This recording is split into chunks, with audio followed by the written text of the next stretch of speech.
السلام عليكم ورحمة الله وبركاته. نحمده ونصلي على رسوله الكريم. أما بعد، قال الله سبحانه وتعالى في كلامه القديم والفرقان المجيد: يا أيها الملأ أفتوني في رؤيا إن كنتم للرؤيا تعبرون.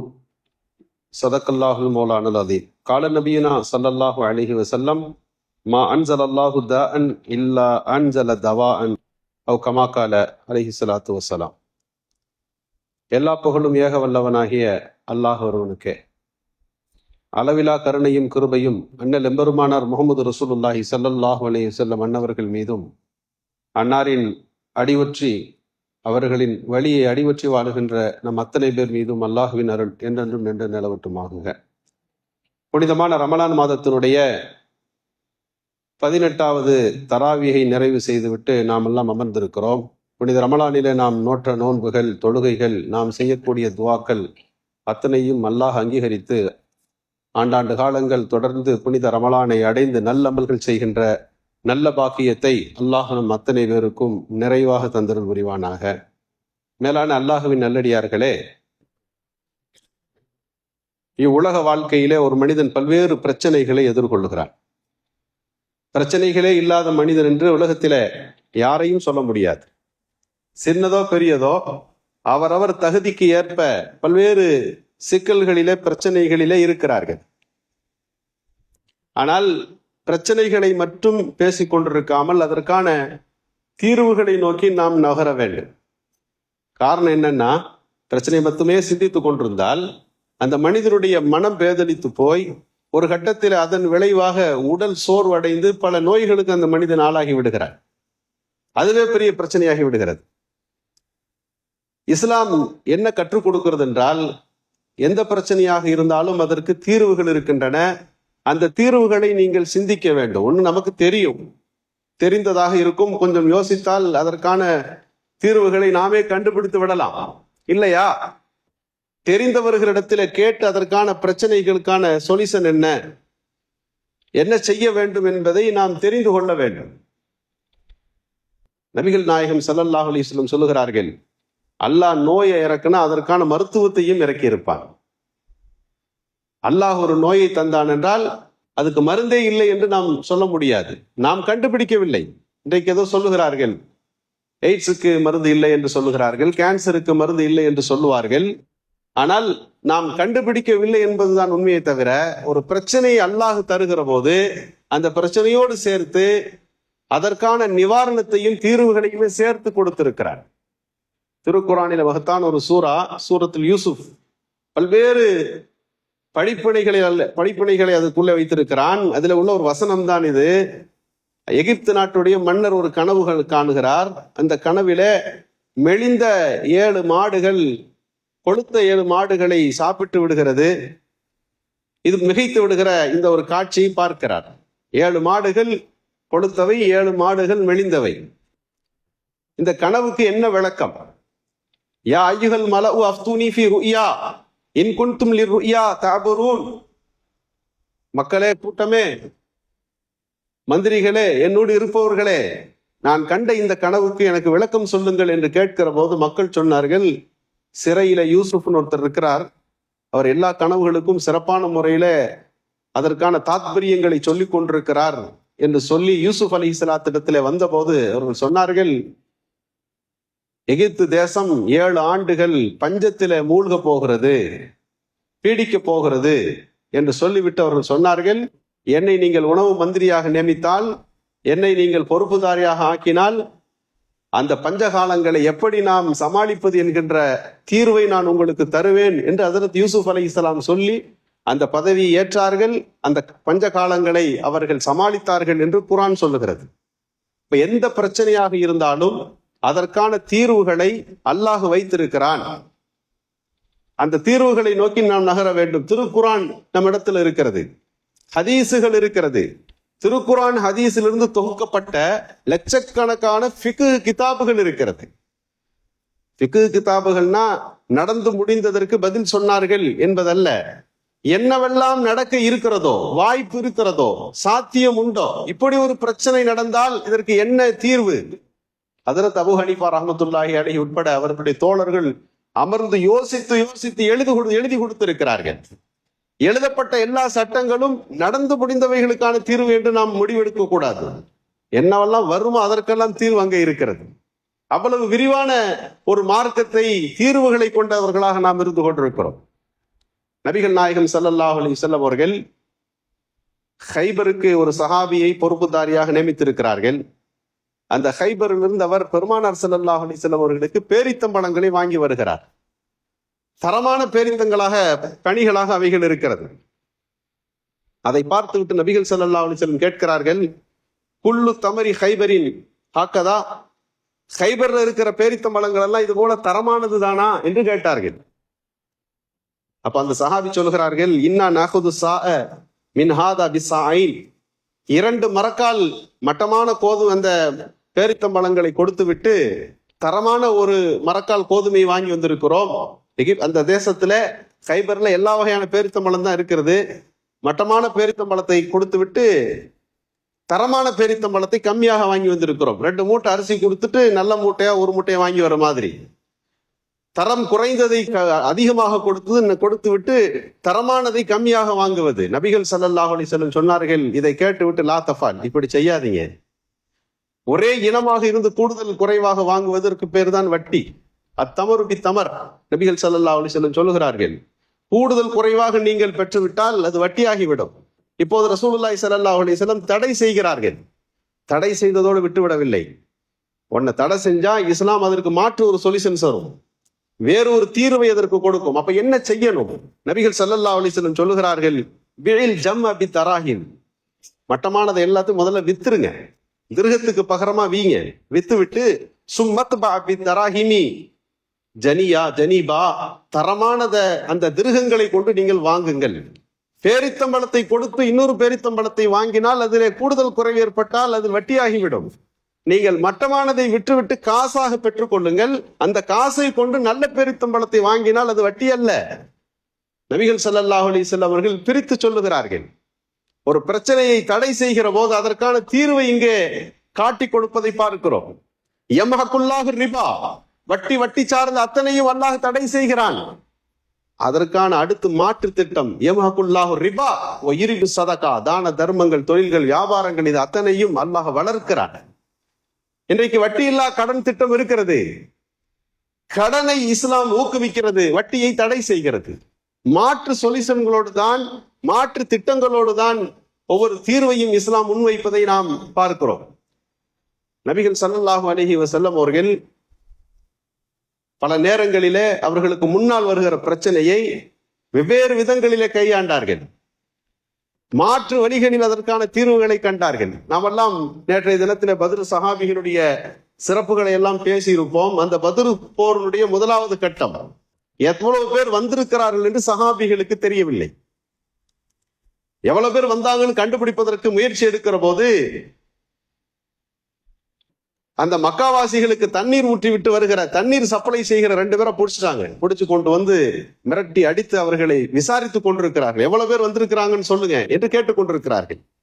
நபிகள் நாயகம் ஸல்லல்லாஹு அலைஹி வஸல்லம் தொழுது கொண்டிருந்தவர்கள் தொழுகை முடித்த உடனே, அப்பா நிறுத்துங்க, உங்களுக்கு என்ன பிரச்சனை, எவ்வளவு பேர் வந்திருக்காங்கன்னு தெரியணும், அவ்வளவுதானே, அவரை கூப்பிடுங்க, அந்த பிள்ளைங்களை கூப்பிடுங்க.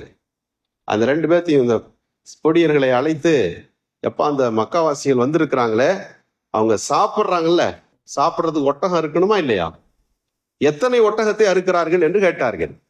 அந்த பிள்ளைங்க யோசிச்சு சொன்னாங்க, ஒரு நாள் 9 அறுத்தாங்க, நீங்க 10 அறுத்து இருக்கிறாங்க என்று சொன்ன உடனே நபிகள் ஸல்லல்லாஹு அலைஹி வஸல்லம் சொன்னார்கள், ஒரு ஒட்டகத்துக்கு 100 பேர் சாப்பிடலாம். 9 பேர் சாப்பிட்டு இருக்காங்கன்னா 900 பேர் நேற்று வந்திருக்கிறாங்க. இன்னைக்கு ஒரு 100 பேர் சேர்ந்ததுனால 1000 பேர், எனவே 10 ஒட்டகம் அறுத்திருக்கிறார்கள், அவ்வளவுதான். ஒரு பிரச்சனையை மாற்று வழியிலே அதற்கான தீர்வுகளை நோக்கி நபிகள் ஸல்லல்லாஹு அலைஹி வஸல்லம் அறிவுபூர்வமாக அந்த சஹாபிகளுக்கு கற்றுக் கொடுத்தார்கள். ஒரு சஹாபி வந்து தன்னுடைய பக்கத்து வீட்டுக்காரை பற்றி முறையிடுகிறார். அவர் ஒரே பிரச்சனையா இருக்குது, அவரோடு தொல்லையாக இருக்கிறதுன்னு சொன்ன போது நபிகள் ஸல்லல்லாஹு அலைஹி வஸல்லம் இஸ்பிர் 3 தடவை சொல்லி அனுப்புறாங்க. 4வது தடவை வந்து நிக்கிறார். இப்போ ஒரு பிரச்சனை இருக்குது, இதை எப்படி தீர்வு காண்பது? நபிகள் ஸல்லல்லாஹு அலைஹி வஸல்லம் அந்த சஹாபி இடத்துல சொன்னாங்க, இத்ஹப் ஃபத்ரஹ் மதாஅக ஃபித் தரீக், நீ போய் உன்னுடைய வீட்டுல இருக்கிற பண்டம் பாத்திரத்தெல்லாம் எடுத்து ரோட்ல வச்சுட்டு அங்க போய் உட்கார்ந்துருன்றார்கள் ஸல்லல்லாஹு அலைஹி வஸல்லம். சொன்ன உடனே அவரும் பெருமானார் ஸல்லல்லாஹு அலைஹி வஸல்லம் சொல்லி இருக்கிறார்கள் இல்லையா, வேகமா போனார், அது எல்லாவற்றையும் பொருள்களையும் எடுத்து வச்சுட்டு உட்காந்துட்டார். வர்றவங்க போறவங்க எல்லாம் கேட்க ஆரம்பிச்சாங்க. நபிகள் ஸல்லல்லாஹு அலைஹி வஸல்லம் இடத்துல போய் என் பக்கத்து வீட்டுக்காரரை பற்றி சொன்னேன், ரசூலுல்லாஹ் அந்த பொருள் எல்லாம் வெளியே வச்சுட்டு உட்கார சொன்னாங்கன்னு அவர் சொன்ன உடனே மக்கள் சொன்னார்கள், அவ்வளவு பெரிய பிரச்சனையா, ரசூலுல்லாஹ் வரைக்கும் போய் ஒரு தீர்வு கிடைக்காம ரசூலுல்லாஹ் வெளியே உட்கார சொல்லியிருக்காங்கன்னா அவர் எப்படிப்பட்ட மனிதர். பல அணுகு எல்லோரும் சபிக்க தொடங்கினார்கள். அந்த மனுஷர் வேகமா வந்தார். வல்லாஹி லா ஊதிக அபதா, எப்பா நீ வீட்டுக்கு போ, உன் பொருள் எல்லாம் எடுத்துட்டு வீட்டுக்கு போ, இனிமேல் என்னால் உனக்கு எந்த ஒரு பிரச்சனையும் வராது என்று அந்த மனிதர் அந்த பிரச்சனையில இருந்து விடுதலை அடைந்தார். அந்த சுமூகமான ஒரு சூழல் உருவானது என்ற ஒரு ஹதீஸில நாம் பார்க்கிறோம். நபிகள் ஸல்லல்லாஹு அலைஹி வஸல்லம் அவர்கள் எல்லா பிரச்சனைக்குமான அந்த தீர்வுகளை கொடுத்தார்கள். இன்றைக்கு நாம் யோசித்து பார்க்கிறோம், ஒவ்வொரு ஆண்டும் ஏதாவது ஒரு பிரச்சனை வருகிறது, போராட்டங்கள் கிளம்புகிறது, அதற்கான தீர்வுகளை நோக்கி நாம் நகருவதை விட போராட்ட களங்கள் அதிகரித்திருக்கிறது. ஒரு வகையிலே அரசிற்கும் ஆளும் வர்க்கத்திற்கும் நம்முடைய கண்டனங்களை நாம் வெளிப்படுத்தினாலும் அந்த பிரச்சனைக்கான தீர்வு முதல் கட்டத்தில் எப்படி அணுகப்பட வேண்டும். போராட்டம் நடத்தி முடிச்ச உடனே அவர்கள் பயங்கரவாதிகள், தீவிரவாதிகள் ஒரு பேரை அவர்கள் எளிதாக கொடுத்து விட்டு போய் விடுகிறார்கள். 1980 சாபானு வழக்கு இந்தியாவிலே நடக்கிறது. ஜீவனாம்சம் தர வேண்டும் என்று இஸ்லாமிய சட்டத்திற்கு மாற்றமாக கோர்ட் ஒரு தீர்ப்பை வழங்குகிறது. இஸ்லாத்துல ஜீவனாம்சம் கிடையாது. எல்லா இடங்களிலும் சர்ச்சை நடந்து கொண்டிருக்கிற போது அலிமியான், இந்தியாவுடைய மிகச்சிறந்த ஒரு அறிஞர், அன்றைக்கு இருந்த பிரதமர் ராஜீவ்காந்தி இடத்துல நேரடியாக போகிறார், இது பற்றி பேசுகிறார். அவருக்காக நேரம் ஒதுக்கப்படுகிறது. பார்லிமெண்ட்டுக்கு போற அந்த நடந்து போகிற அந்த நேரம் தான். கார்ல இறங்கி நடந்து பார்லிமெண்ட்டுக்குள்ள போகிறதுக்குள்ள அவர்கள் செய்தியை சொல்லணும். சொன்னார்கள், இஸ்லாம் என்பது திருமண சட்டம் என்பது அக்ரிமெண்ட் முடிஞ்சிருச்சுன்னா, அது அந்த அக்ரிமெண்ட் முடிஞ்சதுன்னா அவருக்கு ஒரு தொடர்பு இல்லாம ஆயிடுது. அந்த பெண் இன்னொருவரை திருமணம் செய்து கொள்ளலாம். இந்தியாவில் மற்ற பெண்களுக்கு, விவாகரத்தான பெண்களுக்கு அதிகமான அப்படி சூழ்நிலை இல்லை. இஸ்லாம் என்பது அக்ரிமெண்ட் என்பதால் அவர் அடுத்த திருமணம் செய்து கொள்கிறார். முதல் கணவரிடத்திலிருந்து நீங்கள் ஜீவனாம்சத்தை வாங்கி எவ்வளவு காலத்திற்கு தர முடியும் என்று இஸ்லாமிய சட்டத்திற்கு முரணாக இருக்கக்கூடிய அந்த ஜீவனாம்சத்தை பற்றி 10 நிமிடம் அவர்கள் விளக்கினார்கள். சட்டம் மாற்றப்பட்டது. இந்தியாவில் பெரிய பெரிய மாற்றம் நடந்தது. 80களில சல்மான் ருஷ்டி ஒரு பத்திரிகை எழுதினான், ஒரு புத்தகம் எழுதினான், ரசூலுல்லாஹை பற்றி கடுமையாக திட்டி எழுதினான். அலிமியான் ரஹ்மத்துல்லாஹி அலைஹி போராட்ட களங்களில் அவர்கள் ஈடுபடவில்லை, விரைவாக லண்டனுக்கு புறப்படுகிறார்கள். கேம்பிரிட்ஜ் என்கின்ற அந்த புத்தகத்தை வெளியிட்ட நிலையத்திற்கே போனார்கள். இஸ்லாம் என்ன சொல்லுகிறது, சல்மான் ரஷ்டியின் உளறல் எப்படி இருக்கிறது என்று நிரூபித்து காட்டுகிறார்கள். மன்னிப்பு கேட்டார்கள், தவறாக பிரசித்து விட்டோம் என்று சொன்ன உடனே அலிமியான் சொன்னார்கள், இருக்கிற எல்லா புத்தகத்தையும் நீங்கள் வெளியேற்றுங்கள், 2வது தடவை அது பதிப்பிற்கு வரக்கூடாது, நீங்கள் பப்ளிக்காக இஸ்லாமிய உலகத்திடத்தில் மன்னிப்பு கேட்க வேண்டும். இந்த 3ம் நடந்தது. இன்றைக்கு நாம் அதை யோசிக்க வேண்டும். வருடத்தில் ஏதாவது ஒரு வாட்ஸ்அப்ல ஒரு செய்தி வந்து விடுகிறது, ஒரு யூடியூப்ல ஏதாவது பேசி வைத்து விடுகிறான், ஏதாவது ஒரு சிக்கல் வந்து விடுகின்ற போது ஒரு படத்தை திடீரென்று இஸ்லாத்துக்கு எதிரானது ஒரு ஓவியங்களாக அவர்கள் வெளியிட்டு விடுகிறார்கள். சர்ச்சைகள் கிளம்புகிற போது அதற்கான தீர்வுகள் எப்படி இருக்க வேண்டும், சம்பந்தப்பட்டவரை நேரடியாக சந்தித்து அது பற்றி விளக்குகிற போது, ட்ரெய்லர்கள் வருகிற போது பட தயாரிப்பு நிறுவனங்களை நாம் அணுகி இது நீக்கப்பட வேண்டும், என்ற காட்சிகள் அகற்றப்பட வேண்டும் என்ற கோரிக்கை வைக்கப்படுமானால் எத்தனையோ பிரச்சனைகள் இலகுவாக அது முடிக்கப்பட்டுவிடும். தீர்வுகள் நமக்கு மிக கட்டாயம். தீர்வுகள் சுமூகமான முறையில் அடையப்பட வேண்டும். அந்த எண்ணம் நமக்கு தேவை. ஏதாவது ஒரு வகையில் ஒரு தீர்வு தேவை. ஹதீஸ்ல இப்படி ஒரு செய்தி வருகிறது, முஸ்லீமில் இடம்பெற்றிருக்கக்கூடிய ஒரு ஹதீஸ். ஒருத்தர் நிலத்தை விற்றார். நிலத்தை விற்றவர் அந்த நில பரிமாணத்திலிருந்து ஒரு ஒதுங்கிக் கொள்கிறார். வாங்கியவர் வீடு கட்டுவதற்காக அந்த நிலத்தை தோண்டினால் உள்ளே ஒரு ஜாடிக்குள்ளே தங்க புதையல் இருக்கிறது.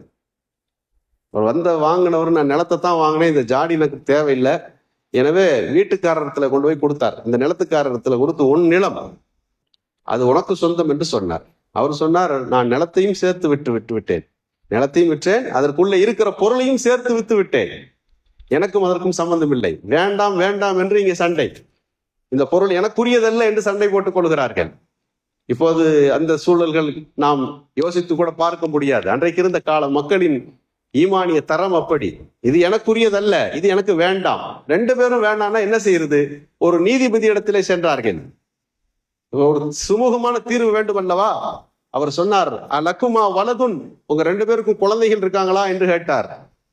கால அஹதுஹுமா லீ குலாம் வக்காலல் ஆஃபரு லீ ஜாரியா. ஒருத்தர் சொன்னார் எனக்கு ஒரு ஆம்பளை புள்ள இருக்கு, ரெண்டாவது ஒரு சொன்னார் எனக்கு ஒரு பொம்பளை புள்ள இருக்கு.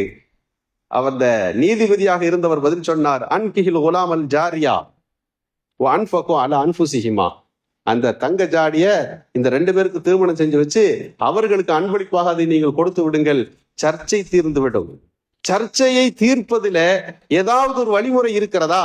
பிரச்சனையை சுமூகமாக கையாள்வதில் ஏதாவது ஒரு வழிமுறை கிடைக்குமா என்கின்ற எண்ண ஓட்டம் இருக்க வேண்டும். வேடிக்கையாக ஒன்று சொல்வார்கள், இன்றைக்கு இருக்கக்கூடிய காலகட்டத்தை யோசித்து. ஒருத்தர் டாக்டர்கிட்ட போனார், எனக்கு ஒரு மனவியாதி மாதிரி இருக்குது, அதுக்கு ஒரு தீர்வு சொல்லுங்க, இந்த பிரச்சனைக்கு ஒரு முடிவு சொல்லுங்க என்று கேட்டார். என்ன பிரச்சனைன்னு டாக்டர் கேட்ட போது அவர் சொன்னாராம், நான் கட்டல்ல படுத்திருக்கும் போது கீழே யாரோ இருக்கிற மாதிரி ஒரு உணர்வு வருது, நான் விடிய விடிய குனிஞ்சு கட்டல் கீழே பாக்குறது படுக்கிறது இப்படியே இருக்கிறேன், ஏதாவது பதில் சொல்லுங்க எனக்குன்னு கேட்டப்போ டாக்டர் சொன்னாராம், இது 5 தடவை வர மாதிரி வரணும், இது பெரிய பிரச்சனை, ஒரு தடவைக்கு 2000 ரூபா ஆகும்னார். இப்படித்தான் இன்றைக்குள்ள சூழல். ஏதாவது ஒரு ஆலோசனை என்றால் அதுல ஏதாவது ஒரு ஆதாயம் என்ற ஒரு மன ஓட்டம் இன்றைக்கு மாறி இருக்கிறது அல்லவா? போனவர் ரொம்ப நாள் வரல, டாக்டர் போனை போட்டு கேட்டார், என்னப்பா ஒரு 5 தடவை வர சொல்லியிருந்தேன், ஒரு தடவையே நின்றுட்டீங்களே, என்ன விஷயம்? அவர் சொன்னாரா, அழகான தீர்வு ஒண்ணு கிடைச்சிருச்சு. என் பக்கத்து வீட்டுக்காரர் சொன்னாரு, கட்டல் இருந்தா தானப்பா நீ குனிஞ்சு பாப்ப, கட்டலையே வித்துருப்பா, சும்மா பாய் விரிச்சு படு, இந்த பிரச்சனையே உனக்கு வராது என்று சொன்னாராம். இன்றைக்கு எளிய தீர்வுகள் பல இருக்கிறது. நாம் யாரிடத்துல முறையாக கேட்க வேண்டுமோ அவரிடத்துல கேட்டு அந்த தீர்வுகளை பெற வேண்டும். இன்னைக்கு போய் தலைவலிக்குதுன்னு டாக்டர் போய் சொன்னா, இன்னைக்கு மருத்துவமனைகள்ல போய் நின்றா நமக்கெல்லாம் தெரியும், எத்தனை ஸ்கேன் இருக்கும் அத்தனையும் பண்ணிடுவோம். எத்தனை மிஷின்களை அவர் இதுவரை வாங்கி வைத்தாரோ எல்லாத்துலயும் ஒரு ரவுண்டு. அவர் கட்டி முடித்த கட்டடத்திற்கான எல்லா பில்லையும் நம்ம மேல தள்ளி விடுவதை நாம் பார்க்கிறோம். நபிகள் நாயகம் ஸல்லல்லாஹு அலைஹி வஸல்லம் அவர்கள் தீர்வு கேட்டு வருகிற போது அழகான முறையில் அந்த தீர்வுகளை நமக்கு வழங்க கற்றுக் கொடுத்தார்கள். சுமூகமான சூழ்நிலைகள் உருவாகுவதற்கு, எல்லா பிரச்சனைகளையும் கையாளுவதற்கான கட்டளைகளை நமக்கு தந்திருக்கிறார்கள். அல்லாஹ் சுப்ஹானஹு வ தஆலா எல்லா பிரச்சனைகளுக்கும் எளிமையான முறையில, நிறைவான முறையில தீர்வு கண்டு சிறந்ததொரு வாழ்வை வாழ்வதற்கான எல்லா அமைப்புகளையும் அல்லாஹ் ஏற்படுத்தி தந்தருள் புரிவானாக. ஆகிர தஅவானா அல்ஹம்துலில்லாஹி ரப்பில் ஆலமீன். அஸ்ஸலாமு அலைக்கும் வரஹ்மத்துல்லாஹி.